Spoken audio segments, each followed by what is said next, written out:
What if I told you that the greatest danger to a pioneer was not lurking in the forest, but in his own bed during a storm? We are used to imagining cozy log cabins with cheerfully crackling fireplaces where settlers peacefully wait out the bad weather. However, the reality of wintering on the Great Plains or in the Rocky Mountains was a far cry from the romantic postcards of the time. When temperatures dropped to -40 degrees and the wind pierced through the walls, sleep became a dangerous test of survival. The house ceased to be a fortress and became an icy trap, where one wrong move could mean that a person would simply not wake up. The walls that were supposed to protect them froze from the inside, covered with a thick layer of frost reminiscent of the cold of the grave. The fire in the hearth, the only source of life, required constant attention and threatened either to go out or burn the dwelling to the ground. People went to bed not knowing if they would be able to dig out the door the next morning or if the snow would bury them alive. It was a nightly struggle against the physics of cold, where heated stones, old skins, and one's own body became the tools of salvation. The history of the conquest of the West is not only about shootouts in the gold rush, but also about a quiet, exhausting war with the climate behind closed doors. We rarely think about the engineering and domestic tricks that people had to invent to keep warm in a house built of turf or damp logs. Watch the video to the end, and you will learn how an ordinary cast iron skillet could cause the death of an entire family, and why snow on the roof was more valuable than gold. What if I told you that everything you believed about the fragility of pioneer dwellings is not true? In the treeless expanses of the Great Plains, where the wind met no obstacles for hundreds of miles, settlers built houses from the earth itself. Sod huts, or soddies, became the primary architectural response to the harsh climatic challenges of the frontier. These squat structures with thick walls of compressed earth had unique insulating properties that wooden buildings could not match. Walls nearly a meter thick created a thermos effect, keeping precious heat inside even in the most severe frosts. The sod, tightly packed like bricks, froze slowly, creating a reliable barrier between the inhabitants and the elements outside. The wind, capable of blowing the heat out of a drafty wooden log cabin in a matter of minutes, was powerless against the monolithic earthen mass. Inside such a hut during a blizzard, there was absolute, almost grave silence, isolating people from the roar of the storm. However, there was a downside to this, which is rarely mentioned in history books. The earthen walls constantly exuded dampness, which soaked clothing and bedding, making the cold more penetrating. Moisture condensed on surfaces, and by morning, blankets could literally freeze to the wall if the bed was too close. To avoid this, settlers hung old newspapers or cloth on the walls to create an air gap. The roof of a sod house was the most vulnerable part of the entire structure during prolonged snowfalls. Heavy layers of earth, saturated with moisture and covered with meters of snow, created a tremendous load on the wooden floor beams. The settlers went to sleep to the constant creaking of the supporting structures, fearing that the ceiling would collapse right onto their beds. They had to regularly install additional supports in the middle of the room, turning the living space into a maze of pillars. The floors in such houses were most often earthen, which added to the problems of retaining heat in the lower part of the room. The cold from the frozen ground penetrated through the soles of the feet and made them numb even when the stove was working. People covered the floor with a thick layer of dry grass or straw, which was changed every few weeks. Woven mats or bison skins were placed on top of the straw, creating multi-layered insulation. The windows in sod houses were small and few in number to minimize heat loss through the glass. Often, oiled paper or ox bladders were used instead of glass, which allowed dim light to pass through but retain heat better. During severe storms, the windows were additionally closed with shutters or covered with grain sacks from the inside. This turned the house into a dark cave, where the only source of light was the fire in the hearth. Ventilation in such airtight earthen boxes was extremely poor, which created stuffiness when the stove was burning intensely. The air became heavy and humid, saturated with the smells of smoke, cooking food, and unwashed bodies. Opening the door for ventilation at -40 degrees was tantamount to suicide, so they had to endure the stale air. Carbon dioxide accumulated at the bottom, so they tried to raise their sleeping places as high as possible from the floor. The turf blocks settled over time, and treacherous gaps could form between the roof and the walls. The pioneers constantly inspected their dwellings, plugging any holes with old rags or clay before the onset of winter. The slightest draft could cool the room overnight, turning the water in a bucket into a block of ice. This struggle for airtightness was a never-ending process on which life depended. Despite all their shortcomings, it was turf houses that allowed thousands of people to survive where even technology could not withstand the elements. They were primitive, dirty, and damp, but they provided a chance to survive the night when death raged outside. It was a symbiosis of man and earth, where the soil itself became a blanket. We would be very interested to hear your opinion.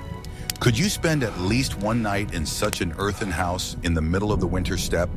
Write about it in the comments and be sure to subscribe to the channel. Are you ready to learn the truth about how beds were constructed in the Wild West?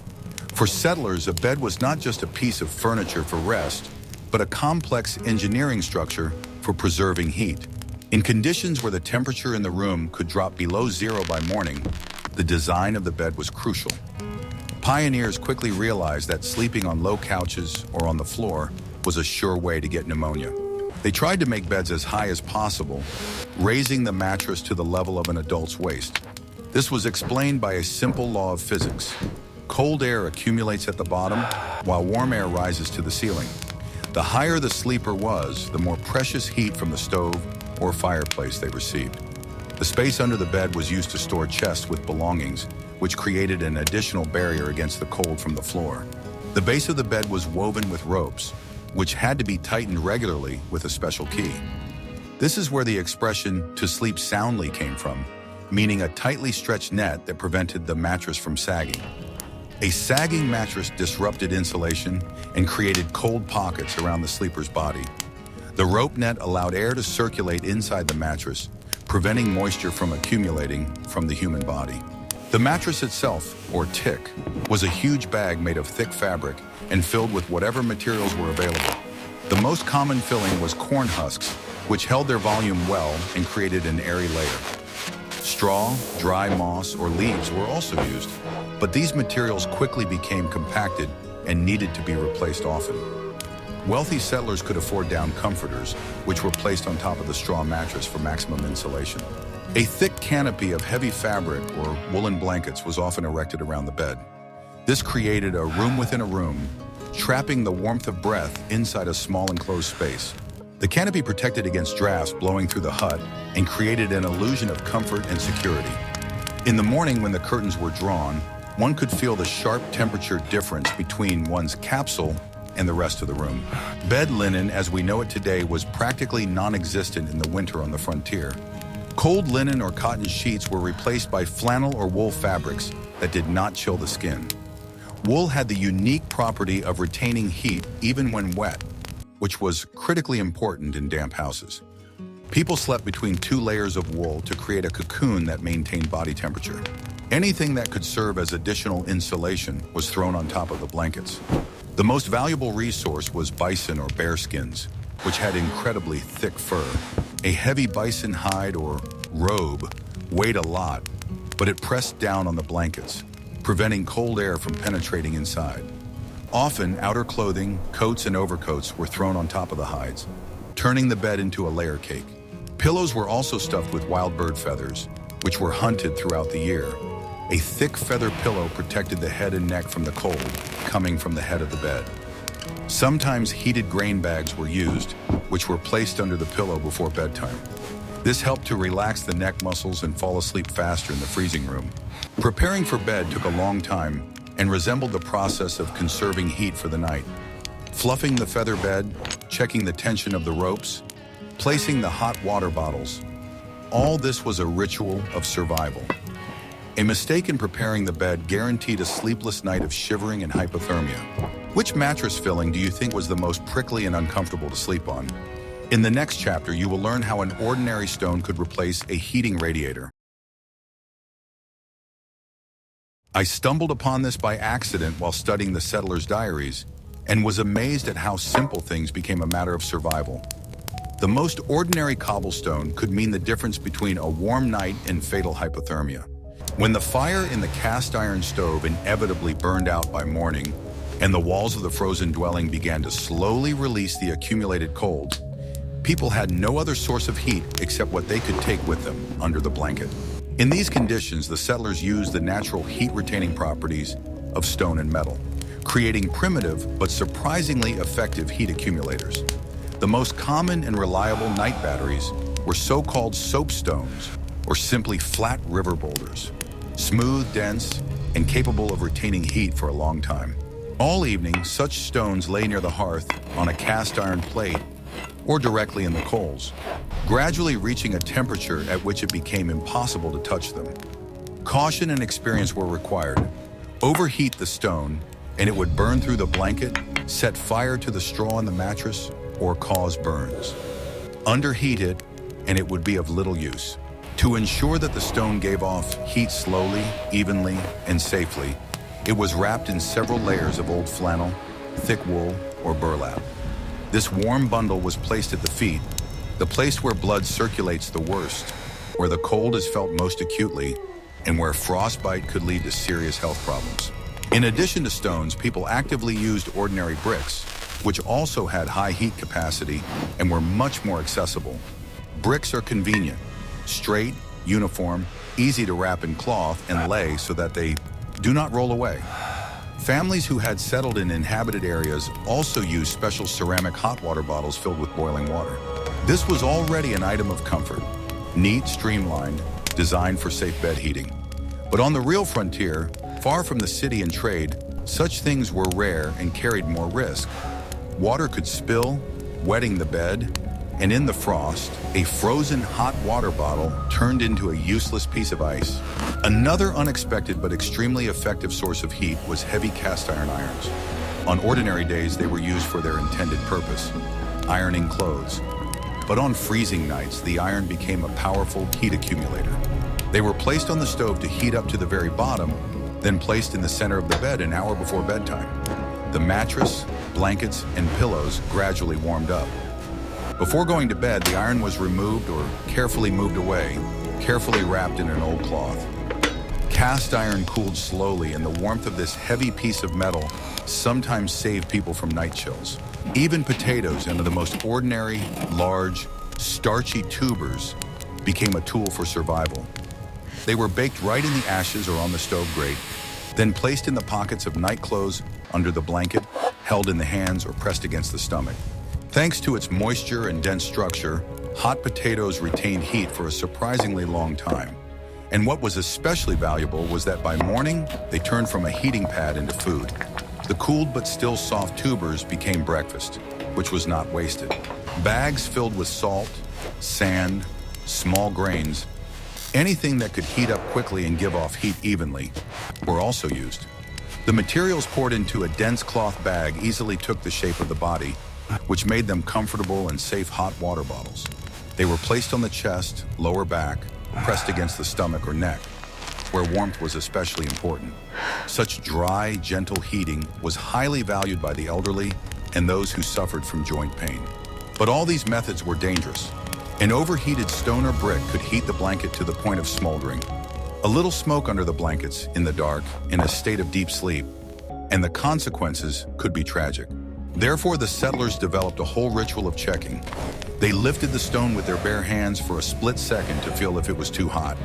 They wrapped it only in natural fabrics. They never placed it too close to the body. By morning, these life-saving heaters turned into icy stones, heavy, unpleasant, absorbing the surrounding cold. They were quickly thrown out of bed so that they would not give back the frost. The contrast between the warm, cozy moment of falling asleep and the harsh, icy reality of waking up was so stark that people tried not to move all night, holding on to every bit of accumulated heat. This primitive but surprisingly rational system of local heating saved firewood, which was always in short supply on the open, windy plains. Why heat the stove all night, burning the last of the fuel, when you can warm only a small area under the blanket where a person spends several hours? It was an economy dictated not by greed, but by the harsh reality where wood was not just a resource, but a matter of survival. Would you risk putting a hot brick in your bed for warmth? Or at least a hot stone from the stove? Like this if you think such ingenuity is worthy of respect. Want to know a secret that will change your life and your perception of the safety of old stoves? The main enemy of the sleeping settler was not the cold itself, but the invisible and odorless carbon monoxide. The desire to insulate the dwelling as much as possible and seal all the cracks played a cruel joke on the inhabitants of the frontier. This draft just right. In a tightly closed room, a small malfunction of the stove could lead to tragedy in one night. Cast iron stoves and open fireplaces were the only sources of heat, but they required proper handling of the damper. To conserve heat, the chimney damper was often closed too early, while the coals were still smoldering. This trapped the poisonous gas inside the house, where it gradually filled the space. People fell asleep in the warmth, but many of them never woke up. The symptoms of carbon monoxide poisoning, headache and drowsiness, were often mistaken for normal fatigue after a hard day. In conditions of constant oxygen deprivation and heavy air inside dugouts, it was almost impossible to recognize the danger. Entire families were found dead in their beds with no signs of struggle or violence. This phenomenon was called coal gas poisoning and was feared no less than Indian raids. During heavy snowstorms, there was a danger that snow would block the chimney from the outside. The wind could blow a thick cap of snow onto the pipe, blocking the exit for smoke and gases. The smoke began to flow back into the room, filling it with acrid smog. In such cases, it was necessary to climb onto the icy roof in the middle of the night to clear the pipe, risking falling down. Sometimes, to save fuel, people used materials that produced acrid and dangerous smoke for the stove. They used wet firewood, processed wood, or even low-quality dung, dried manure. Burning such materials in conditions of poor draft created a toxic atmosphere in the house. Their eyes watered and their throats burned, but the cold was worse, so people endured it. Another danger was sparks flying out of the stove onto the wooden floor or dry skins. In a cramped room cluttered with belongings, the fire spread instantly, cutting off the way to the exit.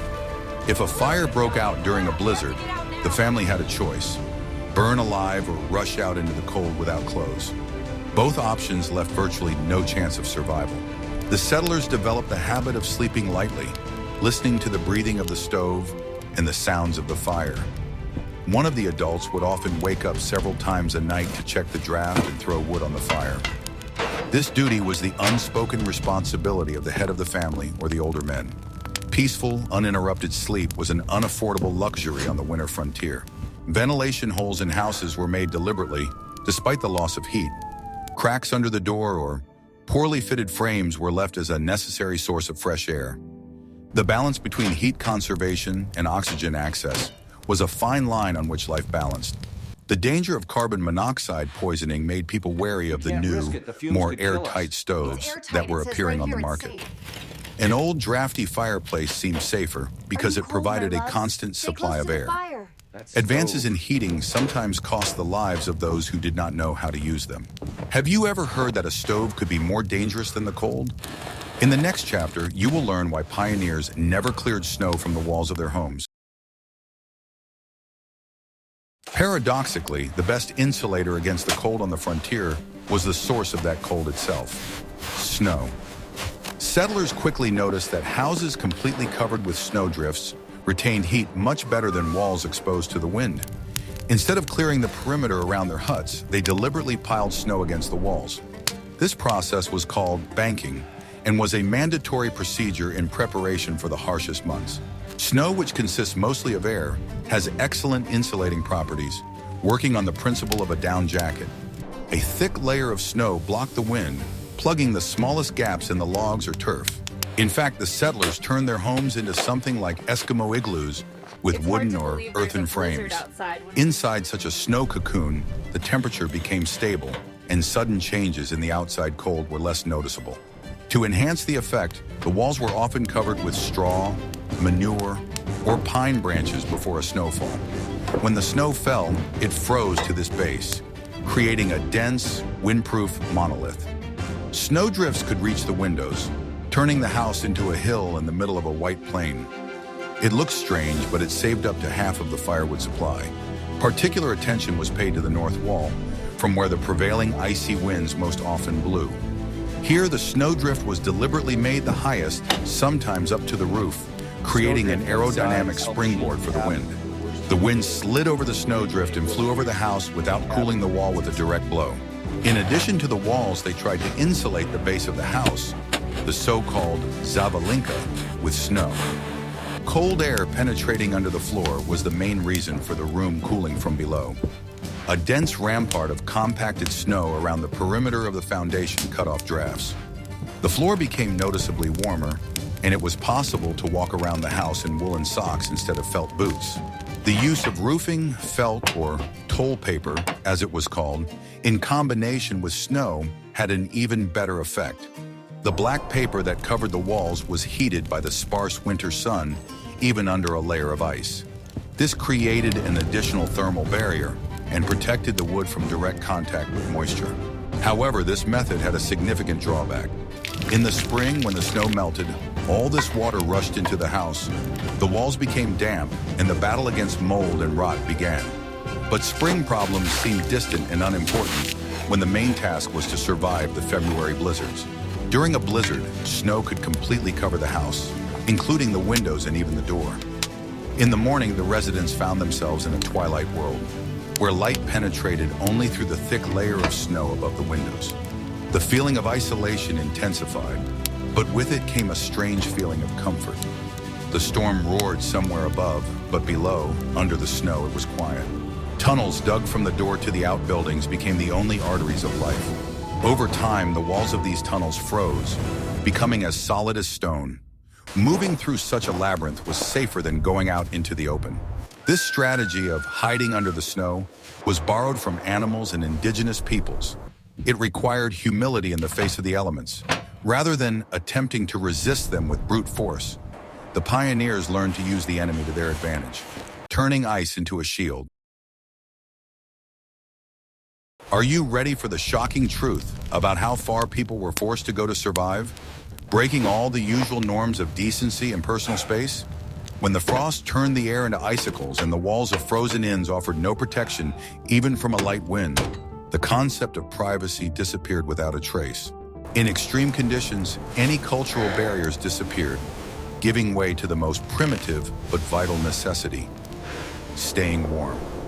Sleeping together was not a whim of the poor or a compromise of weary travelers, but the only way to survive the night in an unheated room. Travelers who had never met before, finding themselves in the same bed, were forced to become thermal allies, warming each other with their own bodies.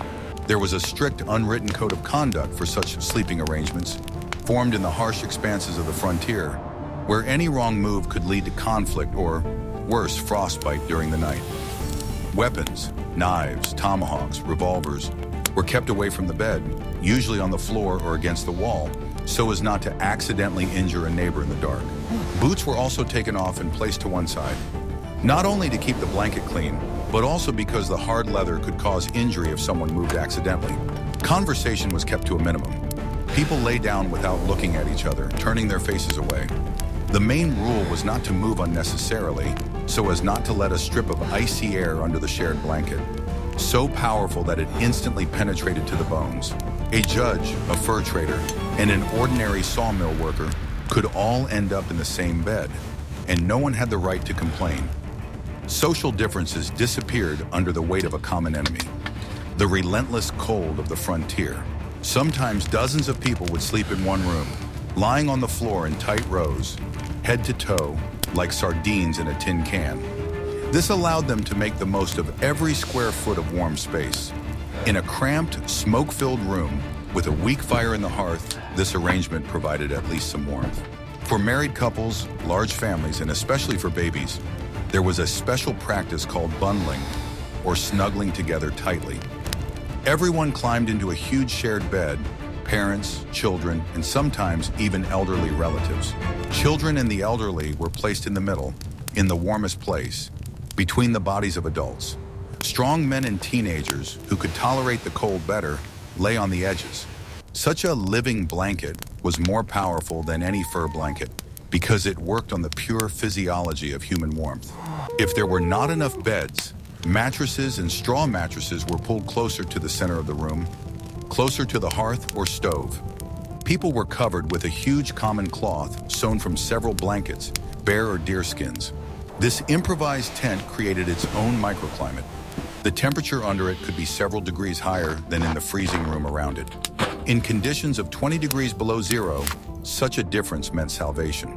At road stations and shelters for travelers, a shift system for sleeping was even practiced.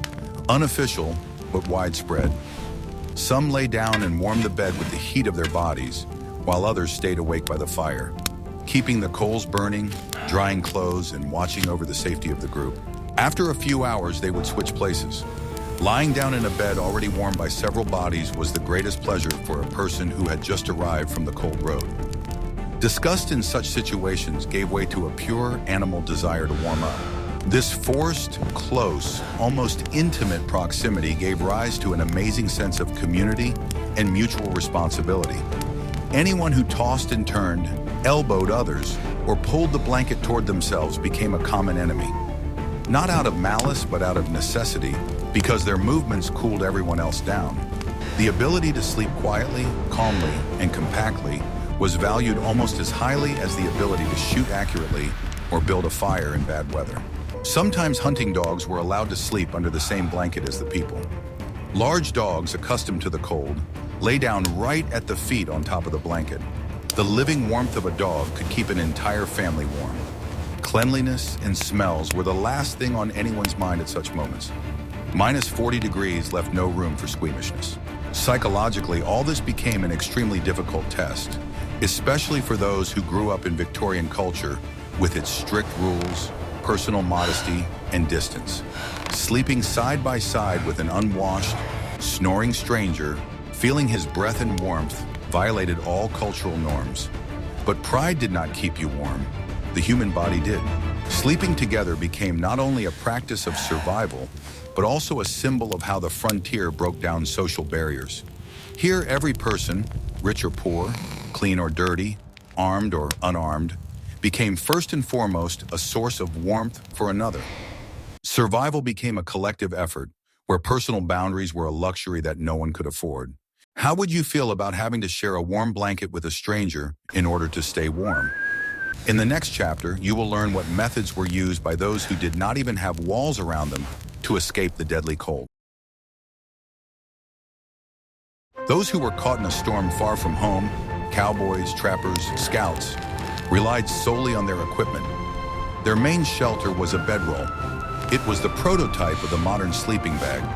Wool blankets were wrapped in thick, oiled canvas. The canvas protected against wind and moisture, and the wool retained body heat. Choosing a place to sleep during a storm was critically important. It was impossible to lie down in low-lying areas or stream beds. The coldest air accumulated there, and there was a risk of being buried under deep snow. Experienced people sought shelter on the windward side of rocks, in thick bushes, or dug holes in the ground. They went to sleep without taking off their clothes, often even in their shoes if they were dry. A hat on the head was a must, as a huge amount of heat escapes through the head. The face was covered with the edge of a blanket or scarf, leaving only a narrow slit for breathing. The fire was lit so that the heat reflected off the stone or log directly onto the sleeper. They used the long fire technique, where logs burned along the length of a person's body, warming them completely. However, it was impossible to keep the fire going all night alone, and by morning the person was left alone with the cold. Many used snow as insulation, burrowing into it like partridges. A snow cave, or simply a pit covered with canvas, kept the temperature around 0 degrees, which was much warmer than the outside air. The main thing was to provide ventilation so as not to suffocate. Trappers often used their trophies, fresh animal skins, as bedding and blankets. The fur side of the skin was incredibly warm, but it could freeze and become as hard as a board. In the morning, they had to literally break their shelter to get out. Cowboys used saddles as pillows and to protect their heads from the wind. This allowed them to keep their heads elevated and protected, and also kept valuable equipment dry. The saddle created a small pocket of calm air around the face. The worst enemy of someone sleeping outside was moisture from their own sweat. If a person sweated in their sleep, their wet clothes began to draw heat away at a catastrophic rate. Therefore, it was important not to overheat and to regulate the temperature by opening or closing layers of blankets. Sleep in such conditions was superficial, full of awakenings from the cold and muscle tremors. The body burned a tremendous amount of calories trying to keep warm, so a hearty dinner before bed was more important than good equipment. A hungry person froze much faster. It was superhuman endurance, developed over years of living in the open air. These people knew how to sleep curled up on the frozen ground and wake up alive. Their bedroom was the size of a continent, and it was merciless. Sleepwear on the frontier bore little resemblance to the elegant nightgowns of the Victorian era. In winter, undressing before bed was impractical and dangerous, so nightwear was often just an extra layer on top of daytime clothing. The main material was red flannel underwear, which was worn for weeks without being taken off. Flannel, soft and fuzzy, created a layer of warm air against the skin.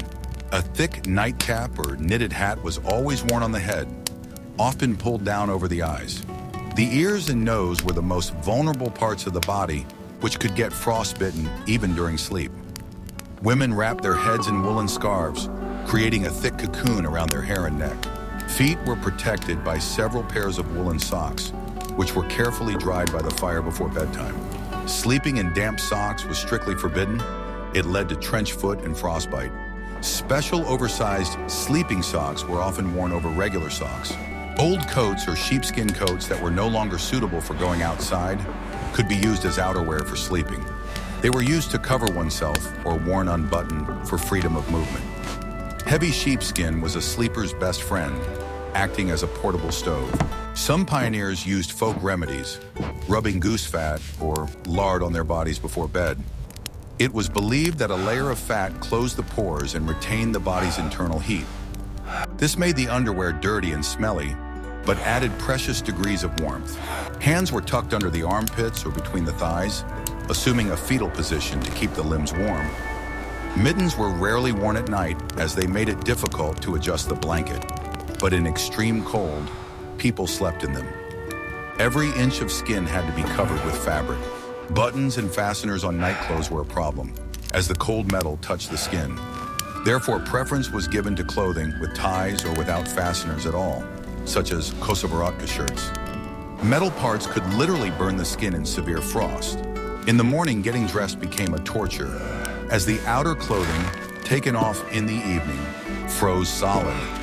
It was often placed under the mattress or under oneself so that the body heat would prevent it from turning into ice. Putting on icy pants meant losing all the heat accumulated during the night. Hygiene took a back seat in such conditions. It was more important to maintain a dry and warm microclimate under layers of clothing. Underwear was changed rarely and quickly, usually on bath day, if there was one at all in winter. Clothing was the last line of defense. If the fire went out and the house froze, it was these layers of wool and flannel that separated a person from death. It was a second skin that was cherished more than the first. Waking up after a heavy snowstorm often brought new, unexpected problems for the frontier dwellers. The first sign that the night had passed successfully was a thick layer of frost on the inside of the nail heads in the walls. On particularly cold nights, frost even covered the edges of the blankets from the breath of the sleepers, creating an icy crust right next to their faces. The water in the bucket by the door froze to the bottom, splitting the wood or metal. The main surprise was often the door, which was impossible to open from the inside. Snow swept by the wind during the night was packed into a solid wall, blocking the exit. People had to climb out through the windows or, in the worst case, dismantle part of the roof to get outside and dig out the door. It was a physically exhausting start to the day on an empty stomach. The light in the house was dim and gray, as the windows were completely covered with snow. This created the feeling that the night was still continuing, throwing off the internal clock. The first task was to light the stove, which had cooled down overnight and fingers numb from the cold struggled to hold the matches. Going outside revealed a landscape that had changed beyond recognition. Familiar landmarks disappeared under a white blanket. Snowdrifts could reach the roofs of barns, and trenches had to be dug to reach the livestock. It was hard work, during which a person quickly warmed up, but also quickly tired. The silence after the storm was deafening. The wind died down, and the world seemed frozen in crystal silence. Sounds carried for great distances, the crunch of snow under boots, the blow of an axe, the bark of a dog. This silence was beautiful, but also frightening in its emptiness. Checking the farm was the moment of truth. Had the animals survived the night? Often, frozen chickens or even large livestock were found if the barn was poorly insulated. The loss of an animal was a tragedy, meaning hunger or losses in the coming season. Inside the house, the struggle with the aftermath began. Food was thawed, ice was scraped off the walls. Bread and meat often had to be chopped with an axe before they could be cooked. Life returned to normal through hard physical labor. Neighbors, if there were any, could be cut off for days or weeks. People scanned the horizon, looking for smoke from other chimneys, a sign that someone else was still alive in this icy desert. The absence of smoke was an alarming signal, requiring verification as soon as it became possible to get there. Morning coffee or tea seemed like the most delicious drink in the world after a freezing night. The warmth of the mug in their hands restored a sense of reality and control over the situation. It was a moment of triumph. Another night had passed, another storm had been weathered. Each such morning-tempered character, making people fatalistic and stoic. They knew that the next storm would inevitably come, and they would be ready to face it again. It was an endless cycle of struggle and victory. Surviving the storm physically was only half the battle. Keeping one's sanity was just as important. The howling wind, which could rage for 3 days straight, was a nerve-wracking torture. The walls of the house shook under the gusts, creating the feeling that the shelter was about to collapse. The fear of being left without a roof over their heads in the midst of the storm haunted everyone. To avoid panic, people created an artificial world inside the house, filled with light and the sounds of life. A lit kerosene lamp, even during the day, provided a focal point for the eye and dispelled the gloomy shadows.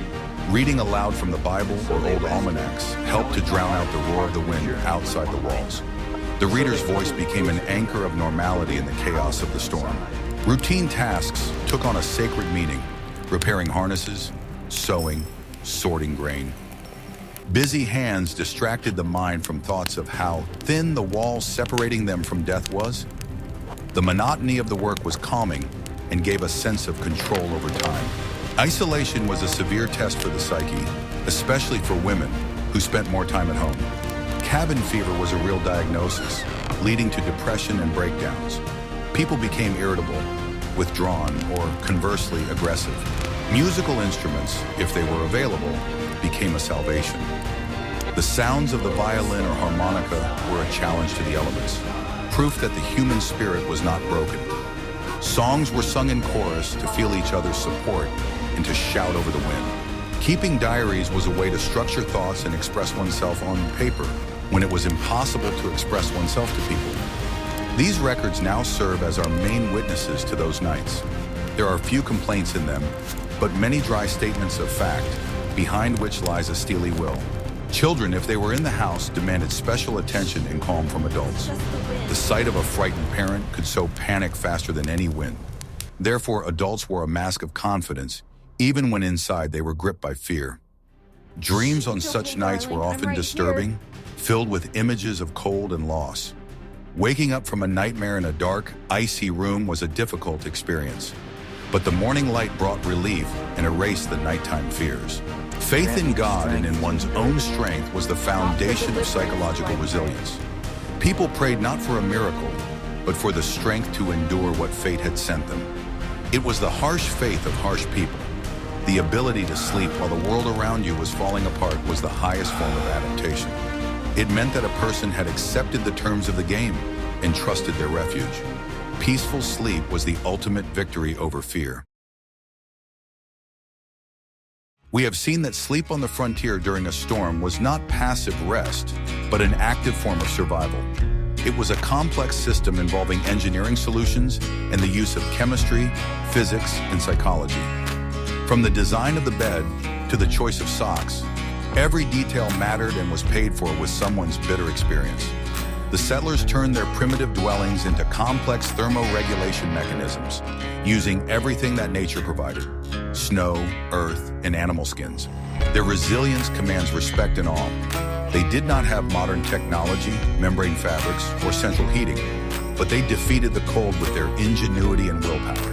The story of their nightly struggle reminds us how fragile humans are and how strong they can be when fighting for their lives. These people slept with the enemy at their doorstep and woke up victorious. What other aspects of the pioneers' daily life would you like to see in future videos? Perhaps you are interested in frontier medicine or how they preserve food without refrigerators. Write your suggestions in the comments and don't forget to subscribe to the channel so you don't miss new dives into the history of the Wild West.